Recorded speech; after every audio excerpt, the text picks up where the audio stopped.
Everybody ready? Everybody ready? Wonderful. Welcome, everyone, here at Americas. It's great to see so many in the audience, and it's wonderful to have you on stage. I'm kind of sneaking in here from the side. My name is Maike Zwingenberger, and I'm director of America House, and we are really happy to have you here this afternoon or early evening. And over the last couple of days, we have kind of slowly approaching the Arctic North. We have been talking about Global South. We have talked a lot about transatlantic relations, relations with the United States, with Canada, also in the Pacific region with Japan, and now we are finally getting to the Arctic. And I'm really glad that we are covering this afternoon. A quick welcome to the speakers on the panel: Clara Gansland, Special Envoy for Arctic Matters and the head of the Western Europe Arctic Regional Division. Welcome. Mike Kizelichnik, Senior Advisor, Office of the U.S. Coordinator for the Arctic Region. Then Michael Link, the Transatlantic Coordinator and member of the Bundestag. Nicolas Jojuan, Senior Analyst, RAND Corporation in Europe. And Stella Groth, who is with the Young Security Conference and will be the moderator. So I'm very much looking forward to a discussion on the geopolitical region, the commercial issues that we are dealing with, and hopefully also strategic cooperation for the Arctic North. Welcome, everyone, and thank you for coming.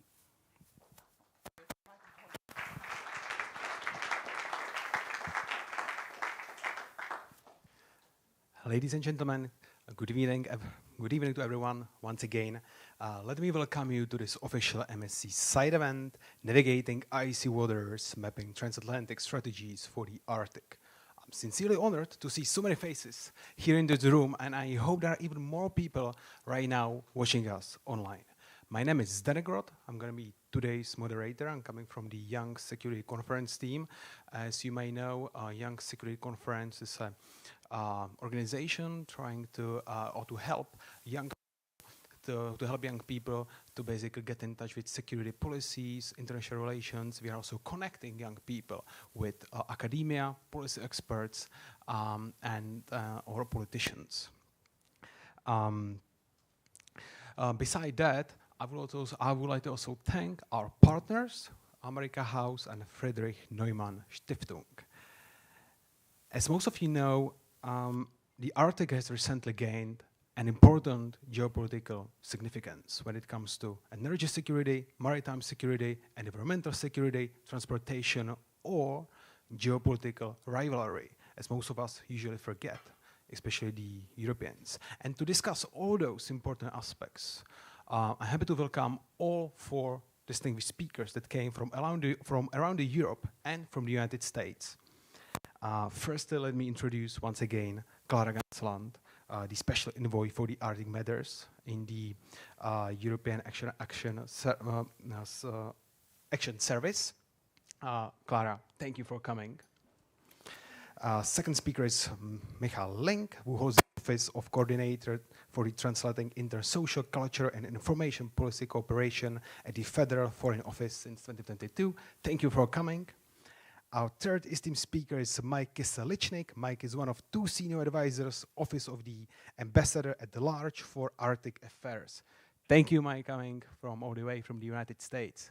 And our last speaker is Nicolas Joa, the RAND expert, defense expert, and security analyst at the RAND Corporation, focusing on arms production, European defense, regional politics, and will provide us with valuable expertise on the Arctic. So once again, thank you all for coming. And let me begin with first question for Clara.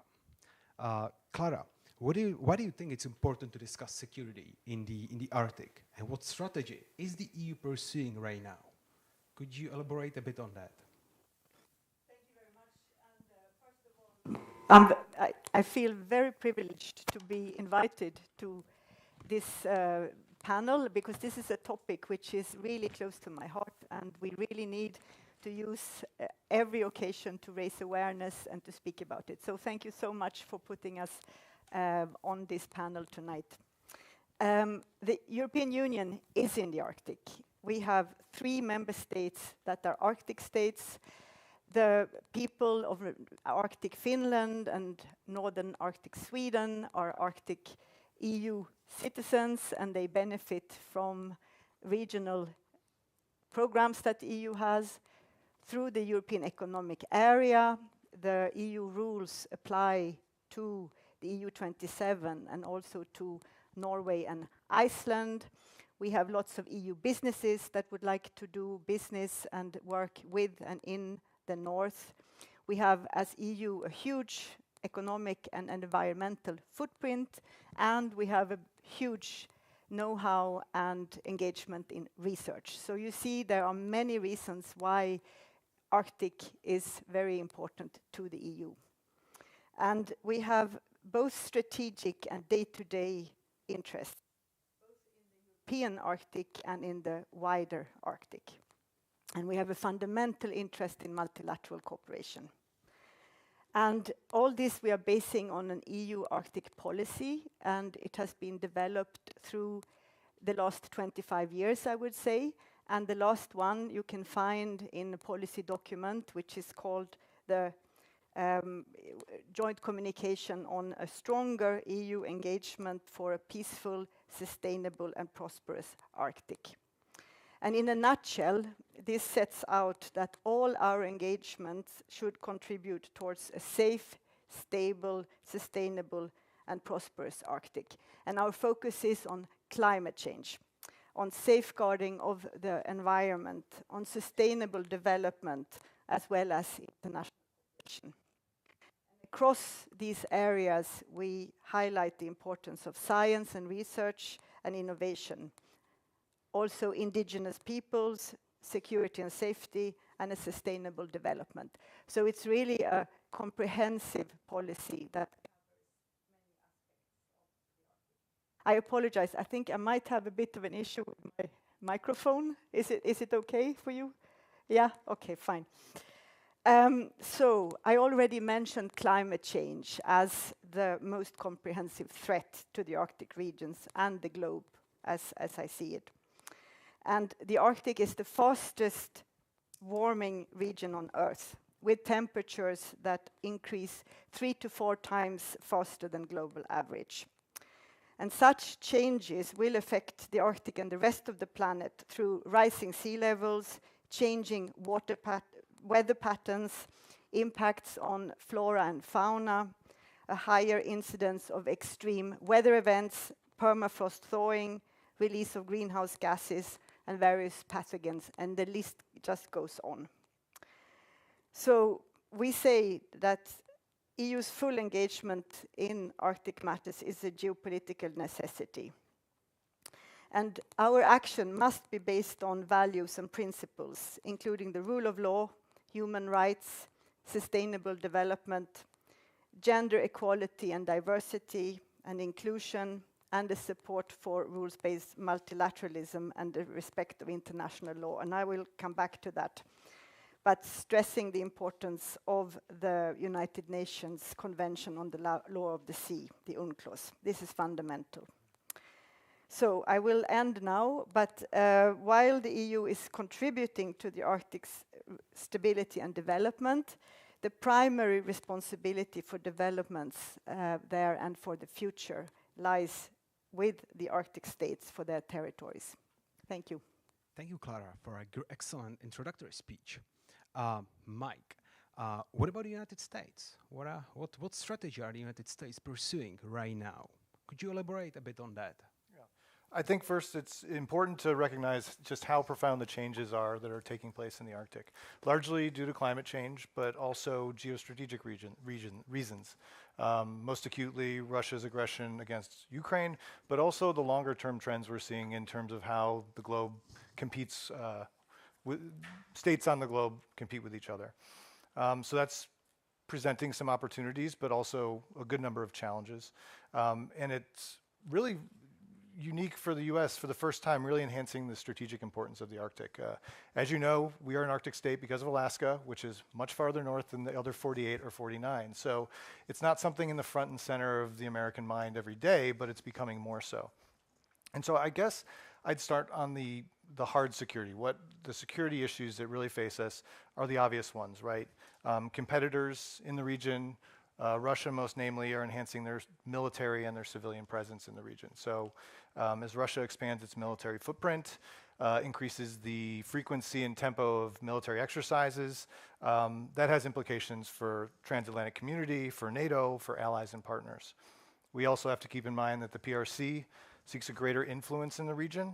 It's growing its economic, diplomatic, scientific presence in the region. Some of that scientific investigation is dual use in nature and may have implications in the future, and they're investing in critical infrastructure in the region. And all of that has implications for our collective security. But that's the obvious side, and I come from a background doing security work at the State Department, and I always think of security as planes and ships and missiles, but I am new to the Arctic world as a diplomat, and what has really struck me is when you say security in the Arctic, you have to think much broader, beyond the planes and the missiles and the ships. And so when you're thinking about changes in sea ice distribution, thawing permafrost, increased frequency and intensity of floods, wildfires, storms, we really have to think the effect on infrastructure, both civilian and military. That is existing infrastructure that we use to maintain our presence and support our communities, but also our future infrastructure and how we build on thawing permafrost. So then you also think about the communities up there, and most of those being indigenous, are being forced to change their way of life fundamentally, or they're being forced to relocate completely. And so supporting those communities, making them resilient, is another part of security that is kind of new to our thinking. As Arctic shipping increases, we have to think about, do we have the right law enforcement? Do we have the right crisis management mechanisms? Do we have the right search and rescue? And the answer is probably not yet, for the way that everything from shipping to cruise ships is increasing in frequency in the region. So all that's happening in this Arctic region that's very austere. You have very dispersed populations, limited law enforcement and resources, especially sparse resources as related to how big the geographic region is. And so, one, we have to support our communities, but we have to support those communities because if we leave gaps or leave something unattended, our competitors can seek to leverage those gaps to increase their own influence and their own advantages in the region. And so, as a strategy, in 2022, October 2022, the United States released the National Strategy for the Arctic Region, NSAR. We need a good acronym because we're all government officials. This articulates an affirmative agenda over the next 10 years to realize a peaceful, stable, prosperous, and cooperative Arctic region. I'm glad to hear so many words are the same. And specifically at the State Department, when we're talking about the Arctic, we're really trying to make sure it remains a region that's free of conflict, one that fosters respect for national sovereignty, territorial integrity, the rules-based order, and constructive engagement with all of our allies and partners, most especially the Arctic states. But also, as you mentioned, Clara, we really need to consult, to coordinate, to co-manage with our indigenous populations who have really specialized knowledge. It is their home. And so both with our allies and partners and the local populations, we can work together to address economic, scientific, environmental, and security challenges overall. Thank you, Mike, for introducing us the American perspective on the Arctic in brief. We will definitely then elaborate some of the topics you both mentioned in detail. Michal, as a coordinator of the transatlantic cooperation, where do you see challenges for cooperation when it comes to Arctic strategies outlined by the speakers before you? Do you see any space there? This word of transatlantic coordinator, it sounds enormous and a little bit pompous, but it is simply the idea is to give ideas, to give input to our government, what we could do more in promoting transatlantic relations and where challenges are really coming up, which we can better address together. And it is very clearly the challenges we have in the Arctic. The climate change part,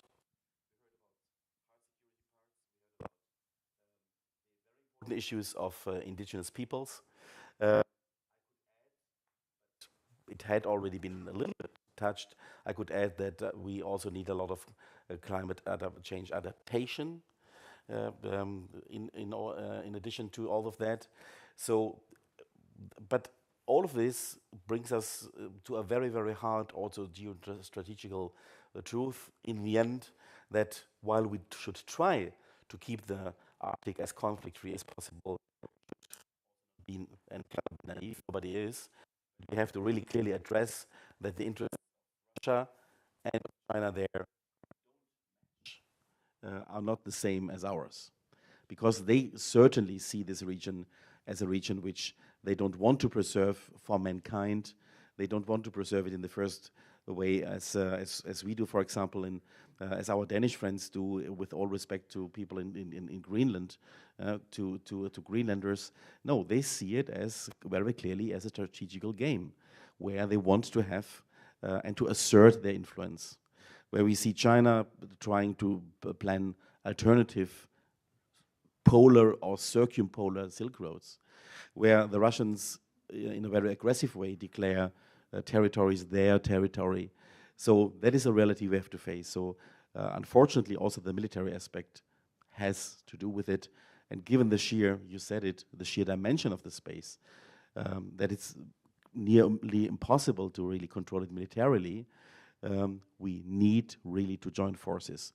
NATO, EU countries, of course Canada, which has the largest share of it, but also the others. So the only way we can do that is in transatlantic cooperation. That is why I try to highlight that in talks with decision makers, not wanting to bring a belligerent or military perspective to it. No, it is there, and we have to accept it that it's there. Thank you, Michal, for zooming on the complexity. Thanks for the mic. I think my mic doesn't work. Okay. Thank you for zooming on the complexities of the Arctic and for also mentioning the issue with Russia and China. We will come back to that later. I would like to have to hear your opinion on that in deep. But Nick, you as a RAND analyst and basic observer of the policies on Arctic that are happening, are being elaborated in the EU or in the United States, do you see any shortcomings in those strategies presented right now? Do you see there any shortcomings? Well, they might have been missed. What do you think? I think the main shortcoming is that you have several strategies all at once, and it's not clear how to harmonize them. It's not always clear to see which one should take over on the others, and also like within countries, within international organizations, the prioritization is a question. So there are at least two narratives, probably more, but I will focus on two main narratives around the Arctic at the moment. So we have this traditional vision that Clara mentioned, which is to see the Arctic as a low tension, a high cooperation area, and we want to keep it this way. A region where we give a lot of importance to science cooperation, for instance, which worked with Russia until relatively recently. And it's focused around the Arctic Council and those things. The second narrative is, well, seeing the Arctic as a space with growing competition, as Michael mentioned. And we can't be naive about this because many countries around the world are seeing the resources that are there, the Northern Sea route being opening with the ice melting. And also, well, the conflict with Russia that is currently happening in Ukraine, and in which all the representatives tonight are affiliated to states and organizations that are directly involved into this. And it's probably wrong to think of the Arctic as a region that would be magically completely isolated from the rest if things were going wrong. So this is a challenge.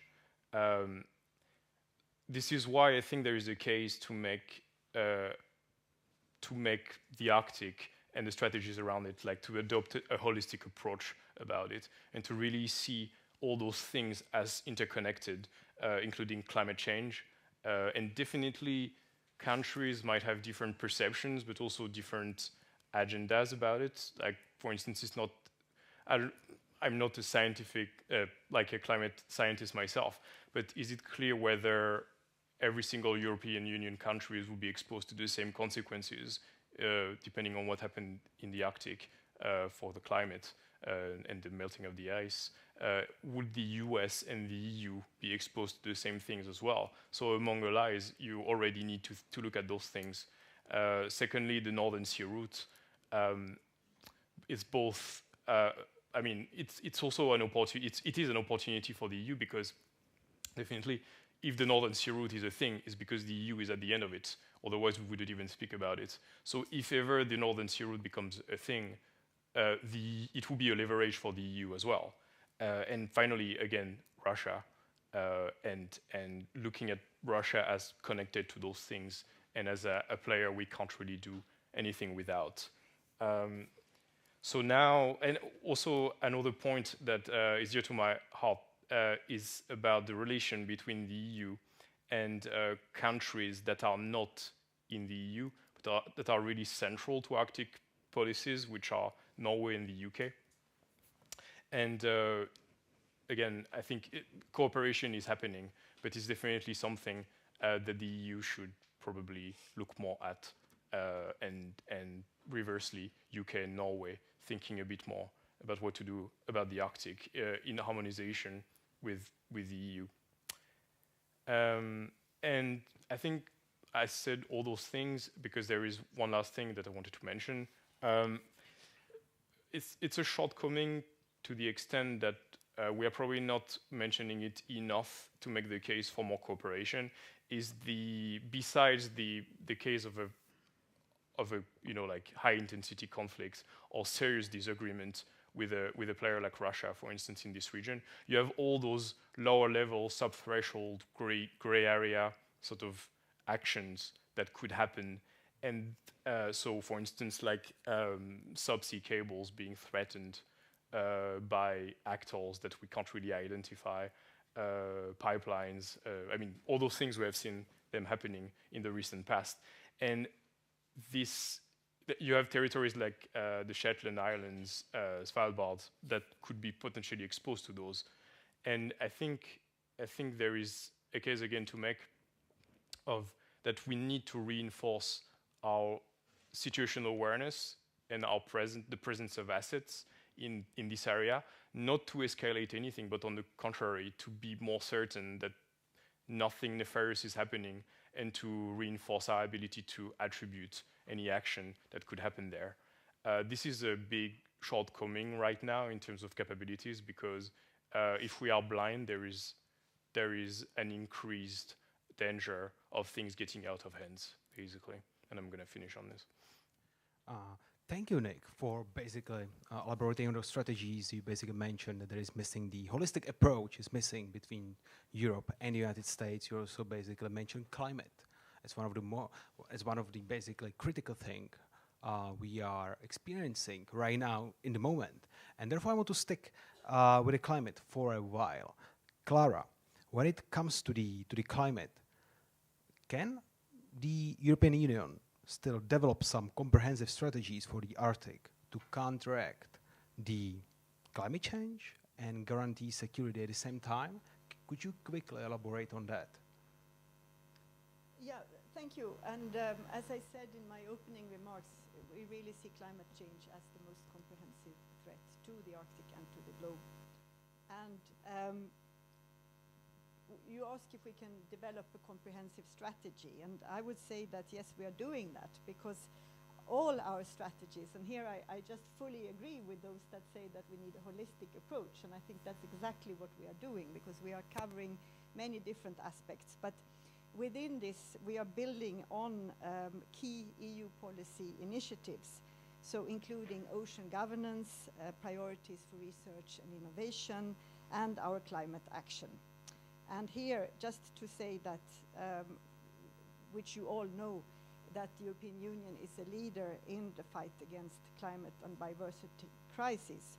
And we have some really ambitious goals where we have committed to climate neutrality by 2050 and our Fit for 55, which is that we should cut 55% of our greenhouse gases by 2030. So I think that is already a part of a reply to your question. And what we do on a global level, of course, benefits also the Arctic regions, because we have this feed effect that it's not the Arctic populations or what has happened in the Arctic that has created climate change, but of course it impacts very much there. As I already said, it warms up faster than the rest of the planet, and then it feeds back with all the effects we already mentioned. So I think what we do on the global scale to fight climate change is really important in this. And then I have more things I could say about biodiversity and so forth, but I'll leave it here now. Thank you. Thank you, Clara, for elaborating the climate a bit. It's basically EU is mentioning the climate as one of the most important things, especially when it comes to the Arctic strategies. But what about United States, Mike? What is your take on that? Yeah, so when it comes to the climate and the security at the same time. Yeah, and so I mentioned the NSAR in the opening remarks. That strategy is a update on a 2013 predecessor. And this time around, really what it's trying to do is address the climate crisis with greater urgency and direct investments in sustainable ways to improve livelihoods in our Arctic region while conserving the environment. So when we look over a 10-year span, it's trying to see this much more comprehensively and start from the notion that the region is changing because of climate change, and that creates so many of these challenges. So there's a real critical nexus there between security and climate. And so to go into the NSAR a little bit more, it's really designed to over 4 pillars that are mutually reinforcing, right? So there's the security element, the hard security. There's climate change in the environment, sustainable economic development, and then international cooperation and governance. And so I say they're mutually reinforcing because what we're finding is we can't do one without all the others working in harmony.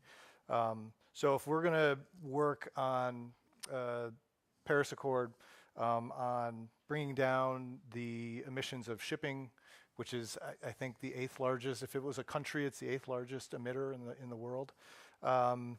If we want to open up green shipping corridors, we want to bring down heavy oil use in shipping and bring down black carbon. To do that, we can't just focus on the climate. We have to focus on international cooperation and governance. We have to involve our local communities, and not just our federal level, but our state levels and our local levels. And so really that's what's interesting about the NSAR. There's no dividing line on the international and domestic. They're together. And essentially a year after the date we released the strategy, we came up with an implementation plan. How are we going to take the strategy in practical steps to reality? And there's over 200 lines of effort in there. And what's interesting as a diplomat, career diplomat, is how few of those are State Department focused. We lead on maybe 12 of them. And we are a part of the others, but the others are as much to do with our other federal agencies, the state of Alaska, local communities, business. And so what we're really trying to do is bring everyone in as a whole on this issue. That is why, if anyone was very astutely listening in the beginning, you heard my office called 2 different things: the U.S. Coordinator for the Arctic region and the Ambassador at Large for Arctic Affairs. That's because we recently changed that name. And so that's the issue near and dear to my heart because that's my office.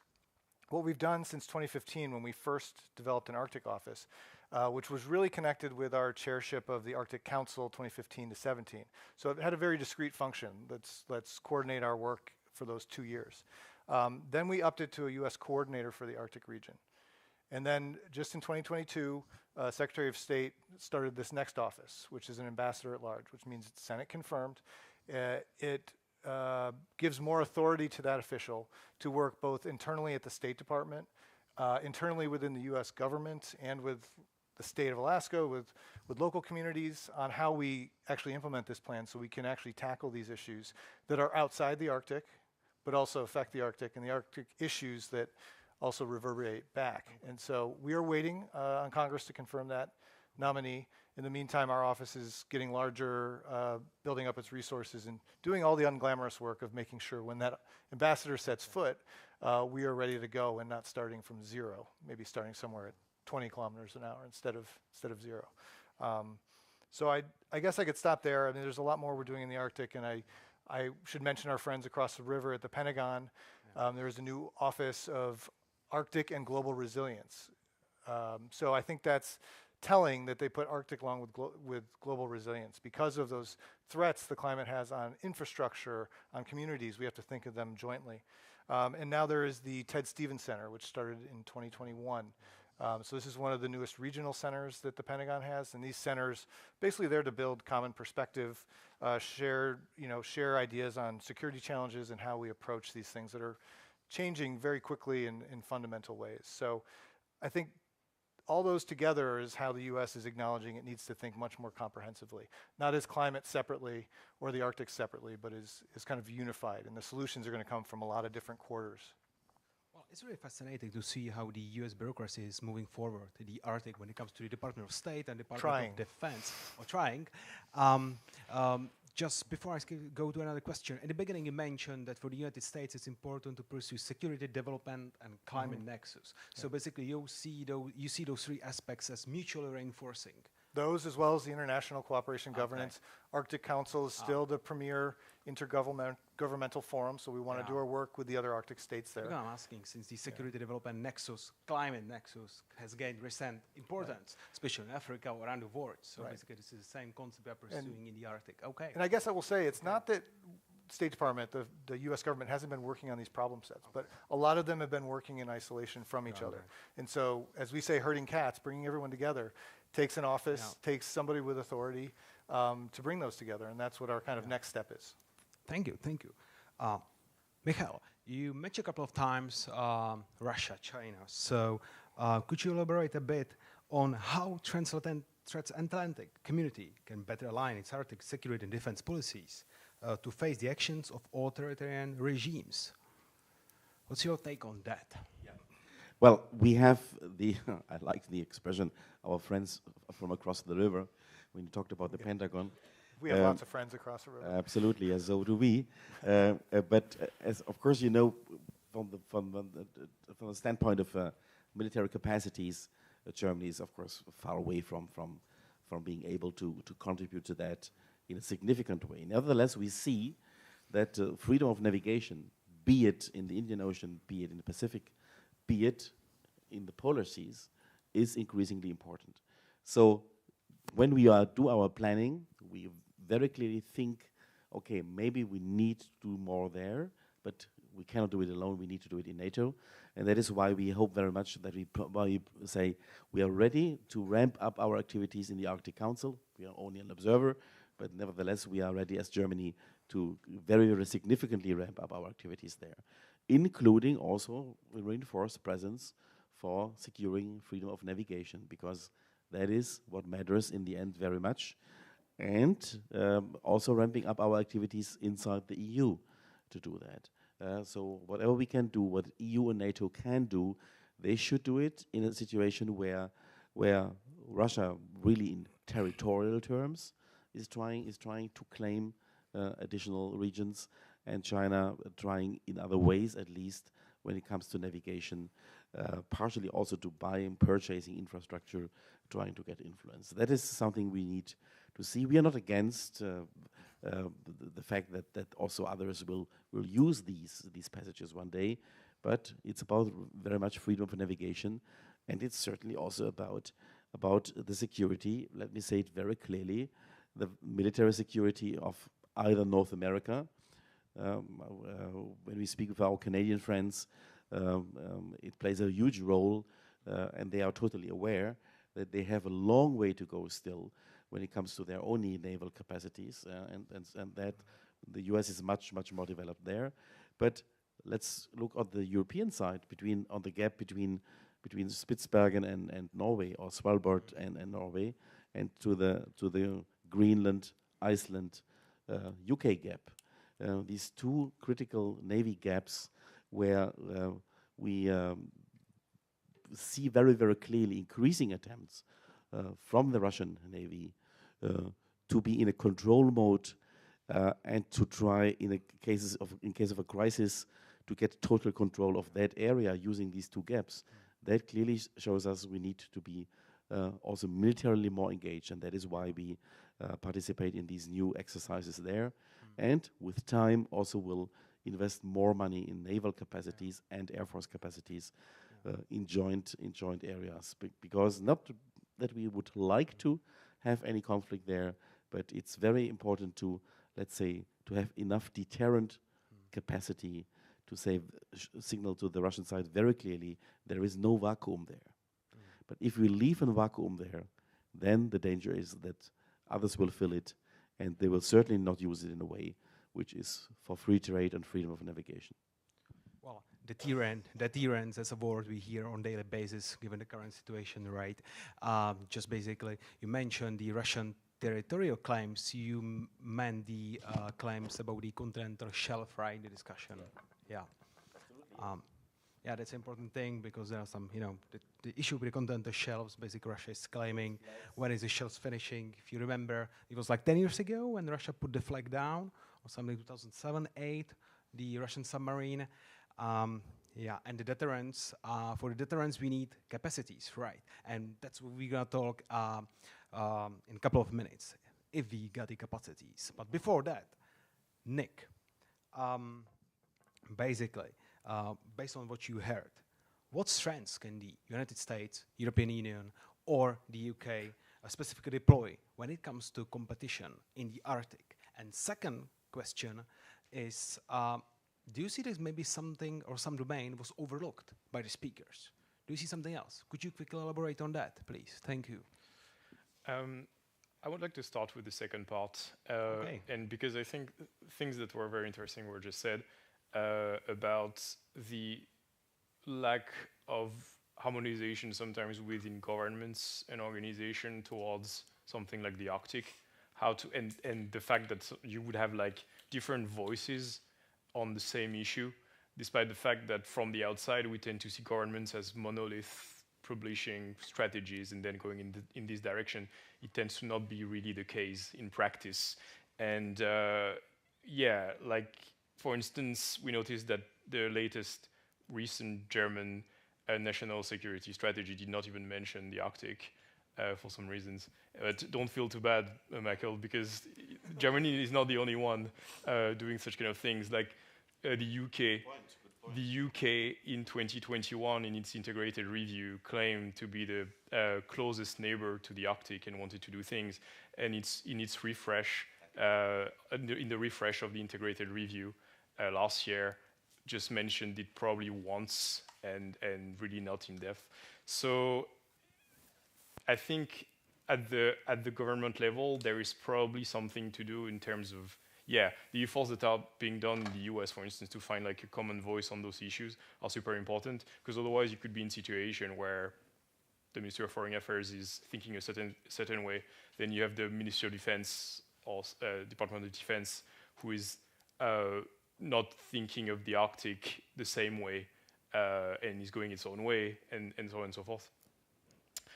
Also, like tackling, as I say, like gray zone sort of sub-threshold kind of threats on infrastructure could sometimes rely on multiple parts of governments.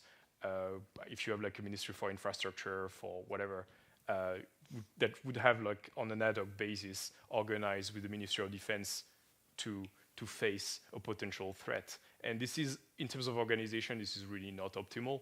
So there are lots of things to. This is probably overlooked because it's extremely boring. It doesn't make the headlines, but it's probably quite important to look at. And that's your work to do, to pick up yeah, those things that might not be overlooked or might not be important. Exactly. And also, obviously, one that I wouldn't say is overlooked because we speak about, but it's the lack of icebreakers. That's going to be the second question. Yeah, okay. So we can speak about it then. But definitely, freedom of navigation, you need this. I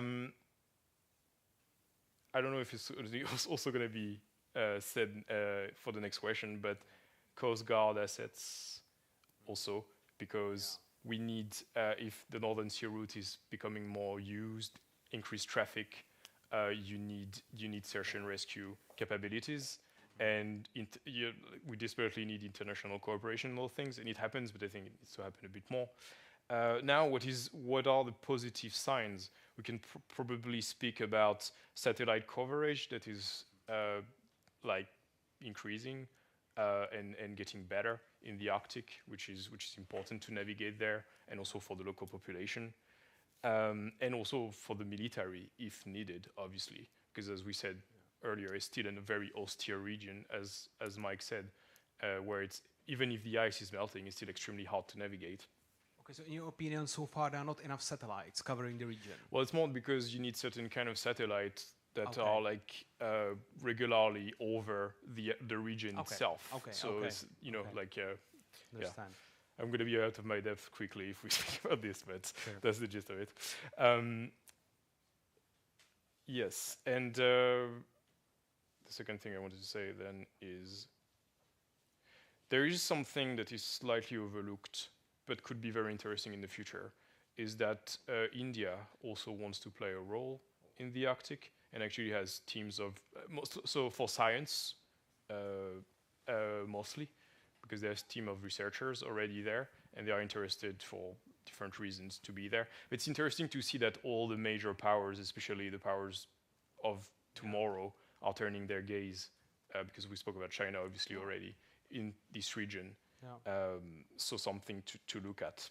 Well, India is the emerging power, so India's also wants to have some interest. Has great ambitions in terms of research and science. Yeah. Thank you for that. Thank you for that, Nick. It was very insightful. Now we are basically moving a bit to the security, because in the end, in my opinion, without security, there's no development. And then there's no climate in the Arctic. And security is really important. And you all mentioned that we need some deterrence. We need some capacities, basically, to enhance security in the region. But the question is, have we got the capacities? Because that's one thing. And second, what are the main threats in the Arctic? What are the threats? Is it Russia? Is it China? You already mentioned Russia. And Nick mentioned the context of the icebreakers, because if you want to move in the Arctic, you need icebreakers. And if I'm not mistaken, Russia has got a huge fleet of icebreakers, like around 40, if I'm not mistaken. United States have few, Canada 1, European Union probably 0, Norway 1, right? So how do we want to pace up with Russia or with China? China, which is building icebreakers right now as well. They want to have a couple of them ready in 10 years, if I'm not mistaken, neither. So how do we want to pace up with Russia and China if we have, let's say, limited capacities to build or to have icebreakers? Because to build an icebreaker, it takes like up to 10 or 15 years. It's a long run and it requires a lot of money. What do you think, Clara? What's the EU perspective? Well, actually, I would like to come back more basic, because I would like to talk about the Arctic being the home of many people, and talking about the importance of local resilience, and the importance of that we cooperate with like-minded. And I leave the icebreakers to others to talk about that. But I think that before turning a little bit to these questions you had about main threats, I'd just like to again then stress the importance of international cooperation, the Arctic Council as the preeminent forum, and you mentioned the support already, but also from the EU side we support the Arctic Council work. And as I said, also importance of cooperating with like-minded, and here we saw, for instance, not very long ago in Tromsø, there was the Arctic Frontiers Conference, and there was a lot of focus on the importance of regional cooperation, municipal cooperation, and building resilience and exchanging best practices on how to deal with things like wildfires, for instance. And thank you for mentioning satellites. And I would like just to say that from the EU side, we have something called Copernicus, and there is a new Arctic hub which collects and puts together information about the Arctic in a one-stop shop, which is a wealth of information which is readily available for search and rescue, for students, for policymakers, for anybody who's interested in information about the Arctic. So now, you wanted to speak about the main threats to the Arctic. Yeah, if you could quickly elaborate on that. And there, yes, I mean, no doubt we are facing new and complex geopolitical dynamics. And European Union is following this closely.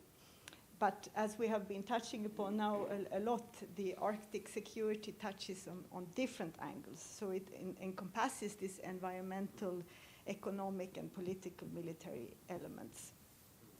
Now, on NATO, I suppose others on the panel are better placed to speak, but I'd just like to recall that it's NATO and in particular the Arctic allies that are guaranteeing the territorial security in the Arctic.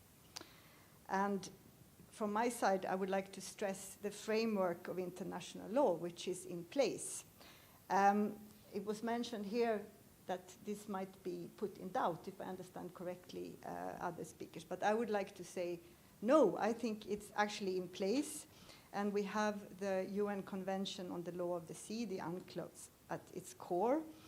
And I actually think that the Arctic the Arctic countries, but the Arctic countries here can maybe speak to that, but I think there is a shared interest of stability and to preserve what has been built up in form of a legal framework. And I think all of us can support this and should continue to support this. Yeah. And on Russia, so again, I think it's important also to zoom out, as was said, and to remember that the new security situation, which also, of course, has implications for the Arctic, does not have its origin in the Arctic, and it's not about the Arctic. But it's clear that Russia's full-scale invasion of Ukraine on 24th February 22 marked a fundamental turning point in EU-Russia relations.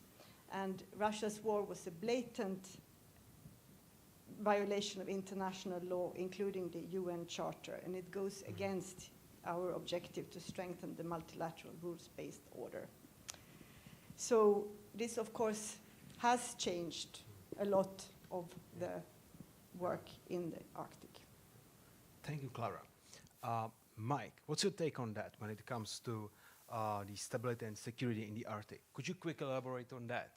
Would you like the What are the main threats? What are the main threats when it comes to the stability and security? So I'm going to say what you probably all think I'm going to say and talk about Russia. But what I want to do is something like Clara did, acknowledging that Russia's military is an issue in the region, right? Our national defense strategy calls Russia an acute threat. And I'd argue in the Arctic, it's going to be a persistent threat. And that's, as Michael said, that Russia, the view from Moscow about what the Arctic is very different than the rest of us. For them, it's a strategically vital region for resources, home to its strategic assets, and of course, possibility of the Northern Sea Route opening up further. If I can quickly interrupt, you mentioned resources. That's very important. What is hidden in the Arctic? Because many people, people usually talk resources. What do you mean by that? Like a lot of oil? In this case, I'm mostly referring to oil. I think it's about 20% of Russian oil is in the Arctic region. 20%? 80% of natural gas. And so you're talking a real crucial aspect of Russian territory that they need to defend. So it makes sense in a way to see that they're upping their military presence there. And they did so despite the war in Ukraine. That's continued. They started this at a time when the US and NATO presence in the region was probably at its lowest in the post-Cold War era. So this is really a Russian decision. And I would say a disclaimer, tensions with Russia are extremely high right now. And we talk about low tension in the Arctic. Whether that tension is increasing, I'd say that the chance of conflict is still low. Namely because it's so important to Russia. They don't have a reason to start a conflict. But we've touched on it here. As they do more in the Arctic and they increase their exercises, our concern is more about irresponsible actions, the chances for miscommunication. They're taking riskier actions in the region that could lead to something none of us want. There's the Russian Arctic Division, right? Right, in all those forces, right? So that's something we watch. But what I want to shift to is something that Clara was getting at is, to me, it's the more acute issue of the last couple of years is Russia's aggression against Ukraine has basically put in question all of the hard work that's been done in the Arctic to make it a region of cooperation and collaboration, right? As someone new to the Arctic, everyone talks about Arctic exceptionalism. The Arctic's been different. It's a place where we can agree and we can get along despite what's going on in the rest of the world. Now, whether that was ever true or what that really means or whether it's dying, Russia's actions have completely strained that system at the Arctic Council, the Arctic Coast Guard Forum, the Barents Euro-Arctic Council. All of these benefited the circumpolar community, especially indigenous groups. A lot of Russians benefited from these groups, and Russia's actions have forced kind of a step back.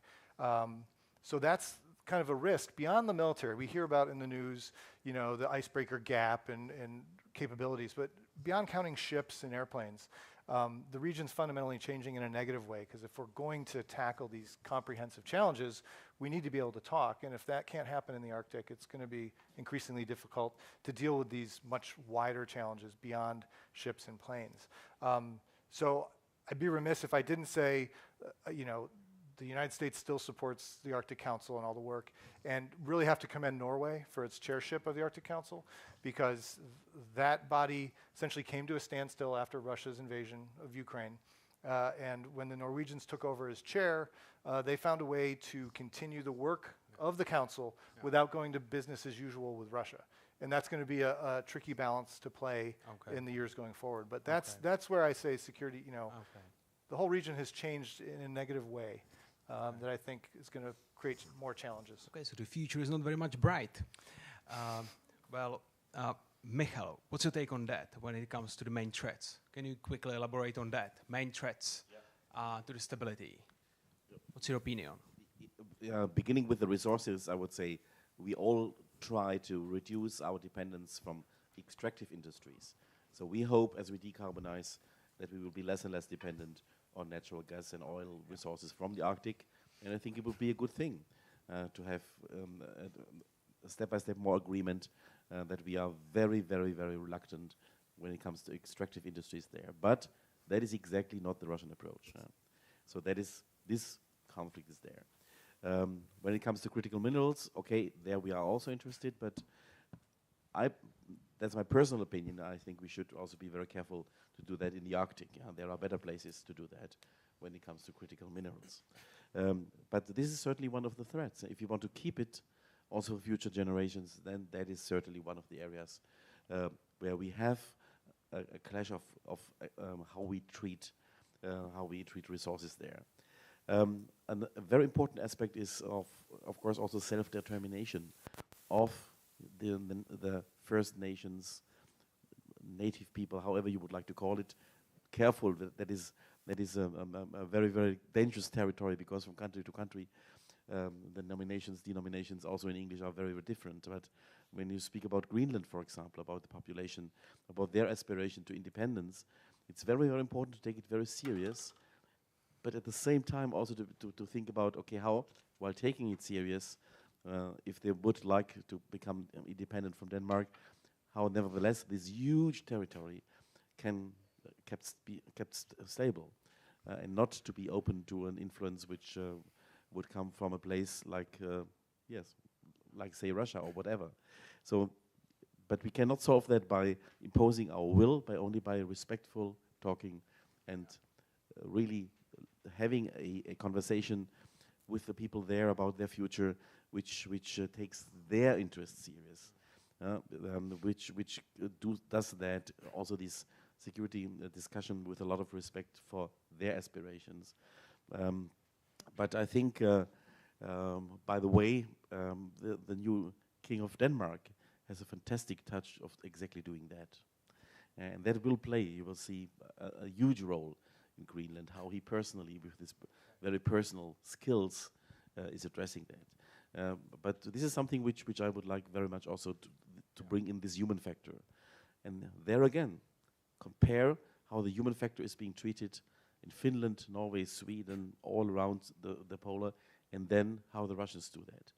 How they treat their minorities, the people living there up in the north, in a totally disrespectful way, seeing them, let's say, as not as owners of distinct cultures and heritage, but simply of some people living there and getting around there. So it's, I think, the cultural heritage of the polar world, of the Arctic world, is so enormous.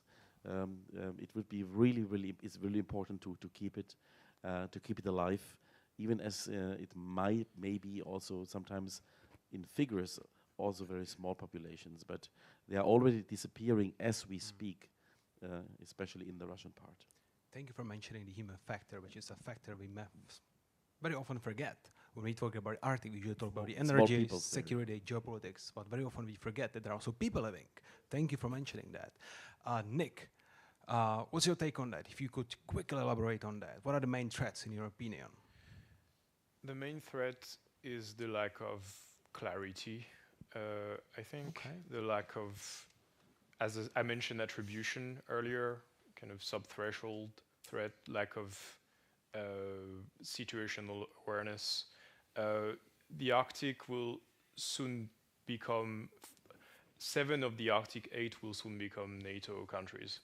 And Russia, for reasons that we outlined here, have lots of assets there, including their nuclear deterrence.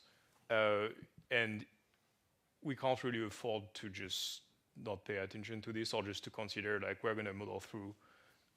It's just the same as elsewhere. I think there is a need for NATO to define very clearly what it wants to do with the Arctic. For instance, about the GI-UK gap and what it wants, what it wants to do. And I think everyone would win out of more clarity at this specific level. I'm going to stop there.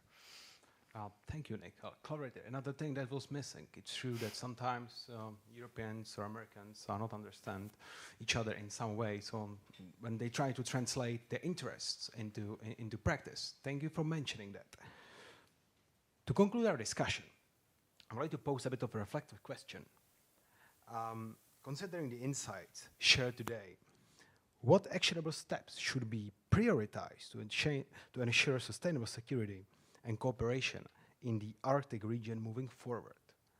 If you could quick elaborate at 30, 60 seconds, what should be the priorities, in your opinion? Clara. Thank you.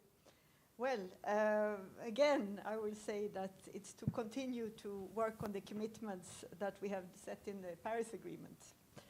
And then also to continue the support for the framework of international law and not do anything that would put that into question. So not propel any messages that would make have as an undertone that there is something that is not clear, because I think it is. And then the international cooperation, that we continue supporting international cooperation. We mentioned the Arctic Council as the preeminent forum, but also, as I mentioned, regional level, municipalities level, and so forth. And then I would like to say that we should work more with youth. And this is one of our priorities. And here I'm very happy to also share with you that we launched a program only 10 days ago. So it's called Youth Together for Arctic Future. And it's to empower and connect youth in the Arctic and in Europe to discuss important things like climate change and biodiversity and so forth. Okay. I'll stop here. Okay, excellent. So some initiative for the youth. Definitely Google it up. Mike, in your opinion, what should be prioritized in the future? Like, I don't know, 2-3 steps. What do you think? Well, I think first, if you look at our national security strategy and every strategy down each step lower, allies and partners are always emphasized as to what the U.S. needs to do. So as Nick was alluding to, I mean, with 7 of 8 Arctic states soon to be in NATO, I don't want to jinx anything, right? We have to work on ensuring a strong deterrent and defense posture in the high north. So that's going to be a first step, and as Sweden joins, that'll be an ongoing conversation. We've already, just this past year, signed defense cooperation agreements with Sweden, Finland, and Denmark, and that's going to increase our interoperability, improve transatlantic security. US and Canada are modernizing NORAD, which is our command that tracks threats coming in this case, over the pole. So again, as Nick alluded to, satellites, domain awareness is a key issue when we're talking from the hard security side, what the defense establishment needs to do. And as a sneak preview, the Secretary of Defense is hopefully in the coming weeks, months, going to put out a new Arctic strategy. I can give you the sneak peek that they really emphasize the 3 E's, they call them, which is engagement, enhancement, and exercising. And so 2 of those are about allies, and the other, the enhancement, is about our capabilities, whether that's satellites, whether it's domain awareness, whether it's weatherized equipment. So that's the easy one. But I will key in on Clara's. We have a community of nations in the Arctic who believe in democracy, human rights, open societies. We work very well together. We agree on a lot. And I think as the Arctic continues to change, as countries like the PRC get more interested in the region and try and find ways in, we're going to have to work together on establishing and leading on norms and values, things like investment screening, telecoms regulation. There's a lot of areas we can work together on. So you kind of poked fun that the future is bleak in the Arctic, and I did not mean to leave such a negative impression. But I just mean our work is not cut out for us, that we have a lot to do, and we're going to do it together. Okay, thank you, Mike. Michael, what should we prioritize in your opinion? Like, quick answer. First of all, we would, when we do our next national security strategy, have the Arctic in sight. Thank you. Thank you for that point. Yes, indeed. Well, it's a first strategy we'll be doing. And you can imagine, one of my colleagues, Uli Lechte, is sitting here. He was very involved in not writing the strategy, because it's a governance strategy, not a parliamentary strategy, but he was very much in commenting to it. And we thought a lot of things are still missing there, indeed. Thanks, the Arctic, indeed, it needs to be mentioned, because we need to explain that to people. Normally in Germany, when you speak with people about foreign policy, and it's anyway not easy sometimes to make people enthusiastic about the details of foreign policy, then they certainly are very often not aware of that. I always say this is the Hurtigruten effect. The more people go to a cruise with Hurtigruten and to Norway, the more people come back and say, okay, maybe there is something. Because they are seeing the problems then with their own eyes. Something wrong. Yeah, they are seeing the climate change. They are seeing, of course, the vast space, which is very difficult to control, and which is an open flank. So the second point is to support everything what the EU is doing, External Action Service. We are very, very, very much behind what the External Action Service is doing there, and that is something which we clearly support from the German side very much. And as you know, we are as Germans very much behind the External Action Service. We would like to be a real foreign minister of the EU, but that is a different topic. And then, of course, the military part, the High North, as you mentioned, yes, increase our capacities and capabilities. And as a concrete example, Germany, Norway, we are planning our next generation submarines together. I think that is the way forward. We need to be much more engaged also on the spot with German military presence, and the skills we have, Germans and Norwegians, on how to build submarines are, I would say, without shame, very good. What is the due date for the submarines? Like 10 years, 15 years? No, not so real. You mean a debate? Yeah, exactly. It's not controversial. It's not really controversial. It's about finding the necessary money.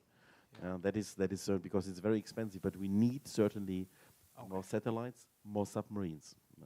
So it's in the end, it is also really to engage much more financially in that region, because the very dimension of the space, and if you want to have really an effect of what you're doing, then we need to increase our presence, and that has, without any doubt, to do with increasing, also more dedicating more funds to all the activities in that area.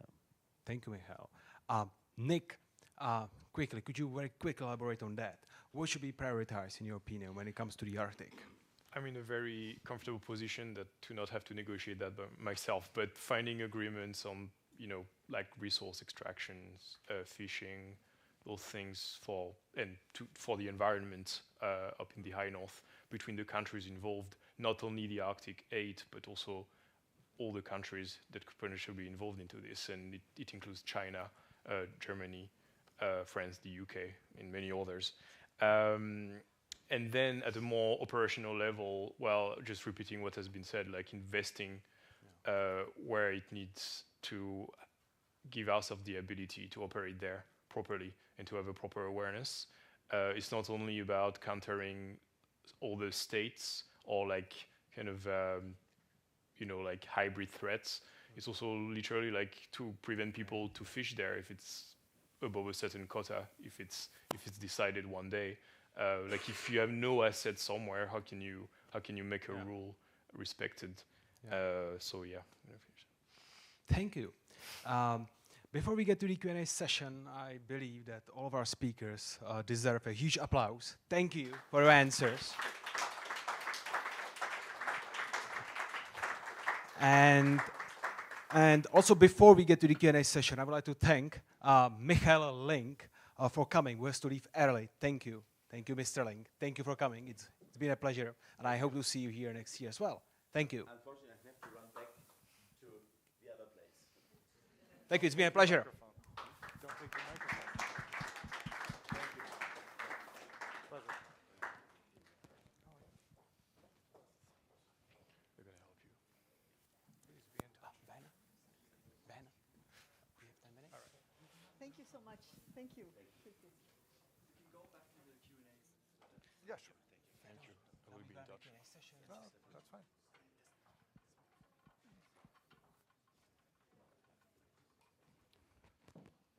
Thank you once again. Thank you. Should have moved. And Yeah, now, come on in. now we've got time for the Q&A session. Now you're a government. We've got like time for maybe 2, 3, maybe 4 questions. So I would like to ask the audience, is there a question here, gentleman in green? Please, if you can briefly introduce yourself and what's your question? So first of all, hi, my name is Vincent. Thank you for the panel discussion before. I have a short question. Currently, we are again, like with the death of Navalny, seeing that Russia doesn't fear boundaries. When considering the threats for European, American, but also for international trade routes from the Houthi rebels in Yemen, really speaking in missiles and ships, could we get more insights into the joint concept and ideas for security, for example, against Russia, in case of them threatening our trade routes in the Arctic North? Like, where are we drawing the red lines? Can you please only just narrow the question, like in one sentence? Can you so narrow it down, please? yes, basically. And it's for all speakers, just for Yeah, so basically just if we get more insights into where we draw the red lines in our like joint concepts of security in the Arctic. Is there someone who Mike, maybe would you like to take the answer? Well, I First, think we all have a role, as Clara was talking about, we have standards, freedom of navigation standards that I think, let's set Russia over here for a moment, but that we all agree on. And I don't know about negotiating concepts as what's a red line. The Northern Sea Route, depending on how you define it, some of that is Russian waters, territorial, some is part of their EEZ. And so as the ice melts, how far north are we talking? I can say that, the U.S. Coast Guard cutter Healy transited up to the North Pole this summer. Yeah, but maybe the gentleman could elaborate. What do you mean by the red line in your case? Because as Mike has just described, there are many ways what the red line could mean. What does it mean in your case? No, Like shooting at the American vessels or something like. Basically, the answer was already. Okay. so that's what we, the Healy was conducting a scientific mission, essentially in international waters, transited some of the Russian EEZ, but that is all, as we understand, completely legal according to international law. So just like we do in the South China Sea, we'll keep doing, sail under those rules.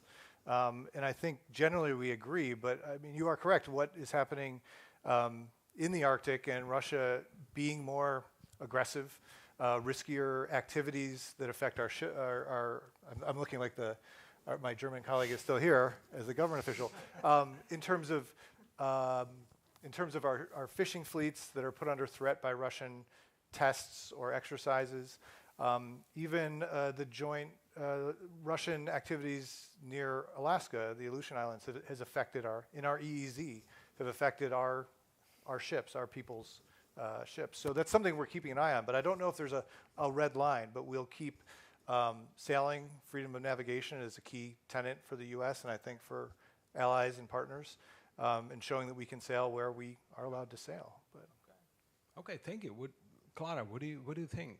I agree what Mike was saying, and I think actually this was a very good example that when there is a threat to the security situation, like in the Red Sea, and international law is not being abided by, then ships change, and now they have to go all along the south of Africa, and a huge detour. So I think that it's very important to stick to the international law and the system that we have.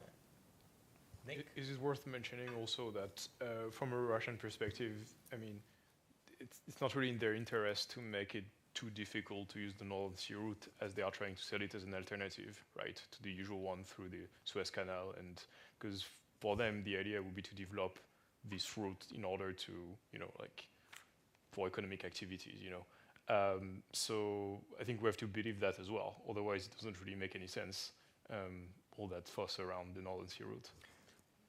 And I guess I wanted to add one thing. As they try and make it commercially viable, they've started increasing shipping. Very small, but an increase. And I think last year we saw our first transit of a non-ice strengthened tanker through the NSR. Yeah. And so if you're talking not red lines, but like standards and how we react, is it smart to have a non-ice strengthened tanker charting through Arctic waters where there's ice? And what happens if there's a spill? And so when I mentioned working together with allies, partners, NATO, the EU on norms and standards, I mean, that's something we want to keep a close eye on, is how they're using their Northern Sea route. I say theirs, I mean their territorial waters, the kind of lower part, because that has an effect on all of us and all those communities. If there were an oil spill up there, how do you clean that up? Yeah, but maybe Mike, if you could elaborate a bit on that. Why is it so commercially interesting, the Arctic Sea route? Because there are some advantages to that. Instead of going through Suez, we see it right now, and it's also, if I'm not mistaken, it's shorter by 40%. Yeah, I forget by 40%. In the Arctic, there are no pirates. Well, that we know of. Which is a big issue in the Southeast Asia. Now we see the situation with Houthis in Yemen, right? Or there was a pirates problem around Somalia. In the end, it's safer, cheaper, and shorter, right? So Possibly. What do you think about that? Well, it seems like an extension. If you go back 500 years, the search for the Northwest Passage was a consuming pursuit for Arctic explorers for 300-400 years. So it makes sense that countries are going to look for ways to exploit that. But again, if we don't have standards as to how you're sailing through those straits and what safety protocols you have, that can be dangerous for everyone. So I'm not surprised by it, I guess. It makes sense in a very interest-driven way. No, just to say that, as was already mentioned before, commercially interesting. I mean, there's a question mark on that for the time being. It doesn't seem like it's particularly commercially interesting for now and for any time soon, actually. And also, if we look at it, I don't know if it will be so commercially interesting, because that means going only to Europe and further west. But what now, when you go from Asia down, you have many ports that you can stop along the way. So maybe it will be actually not so commercially interesting. Just go to Europe. But we'll see about that. Well, Russia's got to ports there as well, right? Well, basically, what I understand is we cannot make any business, any deal without Russia. If we want to use the Arctic route, but obviously we're speaking of a diversification. We're not speaking of one replacing the other, if that makes sense, right? It's important. And I think it can potentially play in favor of European countries, because if you have multiple, options, you don't create too much of a dependency on either, ideally. And I would just add, Putin and Xi Jinping have had multiple conversations about developing the Northern Sea route. But in all those, Russia's very clear, we will lead you through. You'll go on Russian standards, Russian okay. So they're not opening it to just everyone please come. You will be under the Russian authority in that case. So it's not, is it commercially viable? And then beyond that, who's going to avail themselves of that possibility if it develops, if it has to go through Russian say-so. And so it could limit how many people will actually use it.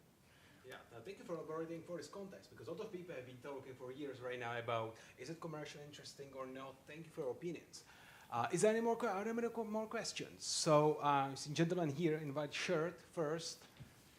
Thank you for recognizing me. I'm Lawrence, 19 years old and student. So you've spoken a lot about the resources in the Arctic and how Russia and China are trying to, get a grip on them. And like with German skyrocketing energy prices and our economy really struggling with the lack of energy supply and us being forced to go to countries really not the center of humanism and human values. This sounds like a great opportunity, kind of, because we Can you narrow your question? Sure. So apparently, as we need those fossil fuels, at least in short and mid-term, are there any attempts to, as from a European and Western perspective, take use of those resources and not let them like being used by Russia and China? Maybe, for example, a European approach or something like that to actually take use of that. Okay, someone would like to answer this question? I can start and then. Okay, Clara, so what do you think? Just to say that I think it's important to be specific. Which resources are we talking about, and in which time frame? Because EU, we know very well how much we think we need of fossil fuels right now. And right now we have to diversify because we cannot buy from Russia anymore. But that doesn't mean that we change our Paris commitments. So we are scaling down. And for other resources, I think you were alluding also to critical minerals, for instance. Here, there it will have to be seen. I mean, there are, for instance, in the north of Sweden, in the north of Finland, in Norway, in Greenland, resources. And this it's a question of finding an agreement with the state in question, with the people living there, etc., to see where they can be extracted. And I think it's a lot also a question of investments. So when we speak about a competition, and it sounds a little bit like it's just resources out there and nobody owns them, but that's actually not the case. It's very well regulated territories of states that own these lands and these resources, and people who own them, and then it's a matter of how to agree on the extraction and investments. I'd like to add to that, because there are, 8 Arctic states, and when you consider their land territory, their territorial waters, their EEZs, and then you look at if you can find a map of the overlapping claims of the extended continental shelves, there is a very small portion of the Arctic that is not claimed by any one of the 8. So this isn't an ungoverned space that's just free for the taking. They're all under the stewardship or the direct ownership of individual countries with territorial sovereignty. So there, this idea there might be a rush for Arctic resources, I think is a little misplaced, if that's what we're getting at. But as for resources on the U.S. side, Nick had mentioned how governments aren't monoliths. Well, neither are communities, say, in Alaska. There are communities there that thrive off the oil and gas sector, and communities who don't want to see it. And part of our new strategy is trying, to reconcile those, bring more renewables, so we don't depend so much on them. I mean, diesel generators in Alaska is the way a lot of people run their power, and it's not efficient in any way. The transportation of it is dirty, the use of it's dirty, so we need to change. But those industries are also, the extractive industries are going to be important for those communities in other ways. So it's a tricky question. What about you, Nick? I mean, I think most has been said. It's going to be interesting to see the competing agendas even within governments and within members, like members of the European Union as well, potentially on those issues. But that's what I'm going to say. Thank you. Is there any more? Are there any more questions? I see before the gent here. Oh no, no here. Like, okay. So Ben, up to you. If you can narrow your question down. So we talked a lot about Europe and the European Union and the Arctic Council. And as of now, one of the practices of the Arctic Council seems to be to keep other non-Arctic countries out of the region while keeping your own engagement low within the Arctic Council and the Arctic in general. And so the European Union seems to have quite some interest to support the Arctic or to get involved there. However, it was denied its status as an observer in the Arctic Council. So what can you actually do there, and how can you save the Arctic when one of the most important countries there does not really seem to have this much of an interest to preserve the Arctic, since it might kind of profit from it getting warmer there? You mean Russia? Yes. Okay. If you can quickly elaborate So on I'll that. just start about the EU, and then maybe Mike, you continue on the Arctic Council work. So EU, so indeed we are not observers formally, but we are accepted as de facto observers, which means that we can participate like the observers in the work of the subsidiary bodies. And we are doing this in different ways and contributing, and only I think yesterday I had the pleasure of for instance, transmitting a name back to the Arctic Council Secretariat for an expert from the EU who was going to participate in a peer review. So we have very eminent scientists that can participate in the work of the different projects, and we support also different projects like black carbon, like on wildfires and plastic pollution and things like that. Mike? No, I'd say, well, the Arctic Council remains the preeminent kind of intergovernmental organization on Arctic affairs where the Arctic states lead. We have observer states, and as Clara said, there's ways to work within that. But also the Arctic Council is not a governing body. It's not setting rules and standards, and we found ways to work outside the Arctic Council when we're talking bigger issues. Central Arctic Oceans Fisheries Agreement's an example where the EU, Japan, Korea, others signed on. So the Arctic Council's one. It's where the Arctic states get together and talk about how they view their role as stewards of the Arctic. But there are other ways, I think, to cooperate, and especially on those bigger global issues that are not of the Arctic but affect the Arctic. But as the world changes, this system changes, we're going to have to find creative ways to work if countries like Russia don't care about those things. But I will say with the PRC, we compete with the PRC in many fields. One area where we're trying to cooperate the most is on climate issues, because without both of us working on it, we can't fix the issue. So it's not completely adversarial with the PRC. President Biden and Xi Jinping just had a summit and agreed on a number of things, and one of the key factors was climate issues. So that doesn't address Russia, but it does speak to we are working with, trying to find ways to work with countries who will have an effect on things like climate. So would you say that climate is one of the domains between PRC and the United States that could be easing the tensions between both powers? It's one we both agree we need to work on. So that's been one strand when things like military to military contact has lessened, has stayed on the agenda, and we found ways to open doors that way. But we're looking for more. We've just agreed on fentanyl and precursors. So we're and reopened mill to mill contact. So we're finding ways to cooperate. Understand. Thank you, Mike. Nick. Yeah. So got something on that. In the middle of geopolitical competition, we see that it's possible to build some goodwill on specific issues, including climate change. And I think we should probably keep some hopes with Russia on this as well, because the idea that Russia benefits from ice melting is interesting, but I don't know if it's entirely true, because, for instance, we know that the permafrost disappearing is messing up some of their infrastructures in place for extraction, apparently. And it's not exactly great, actually, for them. How high are your hopes? At the moment, in percent? I mean, well, In percentage. short, medium, long term. Yeah. Okay. Okay. Short term, probably quite low. Yeah. Okay. Thank you. Thank you. And outside, we've got space for one more question. And here, madam, up front, please, can you briefly introduce yourself and put your question? Yes.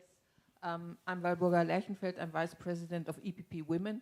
And my question is more a political one.